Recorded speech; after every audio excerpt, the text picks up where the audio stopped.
Vous savez que le blanc d'œuf coagule à 62 degrés, et donc c'est la coagulation de l'albumine.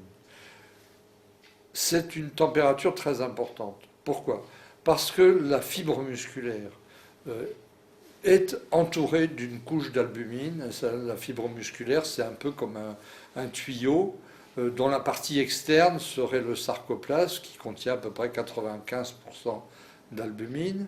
Lorsque cette albumine coagule, on ne voit pas ce qui est à l'intérieur de la même manière que lorsque l'albumine est transparente.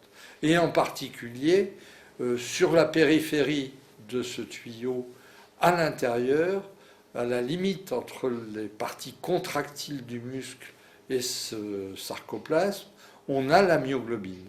La myoglobine qui est située à cet endroit-là parce qu'elle est le support de l'oxygène lors des contractions musculaires. Cette myoglobine est de couleur rouge.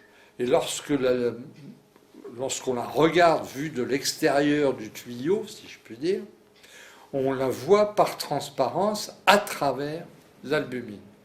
Donc, lorsque la viande est crue, on voit la viande rouge. Lorsque la viande est cuite, on voit la viande grise.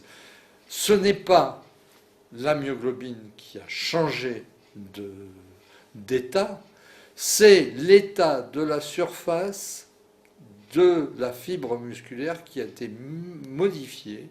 Et à ce moment-là, on voit l'albumine à travers un écran qui n'est plus transparent, mais qui s'est progressivement opacifié. À 56 degrés, l'écran est transparent. À 58 degrés, on commence à voir quelques petits points blancs qui émergent à l'intérieur de la couche d'albumine. À 60 degrés, on voit comme un brouillard, comme un voile blanc qui traverse l'albumine avant qu'elle coagule et qu'elle se dénature totalement à 62 degrés. Ceci explique pourquoi est-ce qu'on dit que la viande est bleue jusqu'à 57 degrés, ensuite elle est saignante de 58 à 60 degrés, ensuite elle est rosée de 60 à 62 et elle devient bien cuite au-dessus de 62. Ceci correspond à tous les stades de l'albumine qui vient se mettre entre notre œil et la myoglobine.